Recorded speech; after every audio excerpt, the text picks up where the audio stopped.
Les cures són tan antigues com les primeres societats humanes. Som interdependents.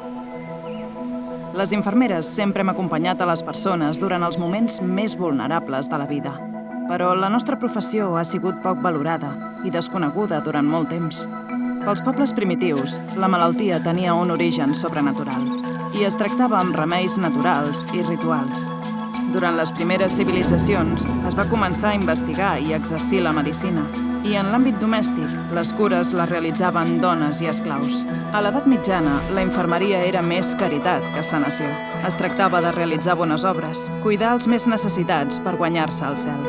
Es va desenvolupar en monestirs i també en ordres d'infermeria que van sorgir arran de les croades.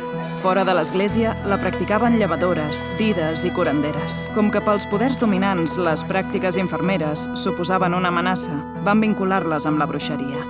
Quan els homes van començar a estudiar medicina a la universitat, la disciplina es va convertir en una professió. La infermeria, en canvi, va quedar relegada a les dones. Només es considerava un ofici. Als països catòlics va seguir lligada a la beneficència. Als protestants va perdre prestigi perquè no es considerava una disciplina científica i va començar l'època fosca de la infermeria. Durant la Revolució Industrial, dones considerades immorals, com prostitutes o delinqüents, s'encarregaven de les cures infermeres, mentre les obreres treballaven a les fàbriques. La industrialització va portar canvis i nous problemes de salut, però el desenvolupament científic va permetre tractar-los.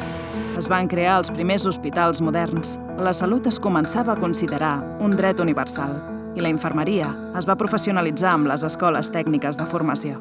Tot i això, no es va consolidar com una disciplina científica autònoma fins als anys 50. A Espanya, la diplomatura d'infermeria es va crear el 1977. Finalment, vam obtenir el reconeixement social, laboral i econòmic que se'ns havia negat durant segles. La infermeria que coneixem avui no hagués estat possible sense la feina de Florence Nightingale, que va millorar els hospitals, va iniciar la recerca de la disciplina i va crear la primera escola professional d'infermeria. I de tantes altres, com Virginia Henderson, Mary Seacole, Elvira Dávila. Però la nostra lluita ha estat sobretot col·lectiva, a través de les associacions professionals d'infermeres, que van néixer al segle XIX i que avui continuen actives. I és que encara ens queda molt per fer. Reivindiquem una major valoració de la nostra professió, que segueix lligada a estereotips de gènere, i una ressignificació de les cures, que s'assignen a les dones com si fossin qualitats innates. Per què més del 80% de les infermeres són dones? Per què els infermers els confonen amb altres professionals sanitaris? Per què la infermeria se segueix reduint a una imatge social equivocada? Per què el protagonisme de les cures infermeres queda relegat si representem més de la meitat del personal sanitari mundial? Per què es creu que estem al servei d'altres col·lectius sanitaris si som professionals autònomes amb competències pròpies? Cal visibilitzar la nostra professió, que engloba moltes especialitats. El nostre centre és la persona, però treballem també amb la família i la comunitat. Oferim assistència sanitària, física, emocional i espiritual. I promocionem la salut. Contribuïm a crear una societat més saludable.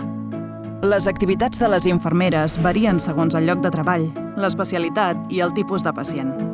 I les àrees d'exercici van des de l'atenció ambulatòria, hospitalària o sociosanitària fins als àmbits de la docència, la recerca i l'empresa. En el context de la Covid-19, les infermeres hem estat més visibles que mai, però no volem que ens reconeguin com a heroïnes, sinó com professionals. L'Organització Mundial de la Salut va declarar el 2020 com l'any internacional de la infermera i la llevadora i va iniciar la campanya Nursing Now per promoure el nostre rol essencial per millorar la salut i disminuir les desigualtats. A Catalunya ens hem adherit a la campanya i hem establert 5 objectius. Incrementar la inversió per millorar les nostres condicions laborals, impulsar i difondre les nostres pràctiques, augmentar la nostra influència en les polítiques de salut i les oportunitats professionals i de lideratge, i incrementar l'evidència sobre el nostre impacte. A partir d'aquí, prenem una nova direcció per millorar la nostra professió i seguim reivindicant el nostre potencial per millorar la salut de la nostra societat.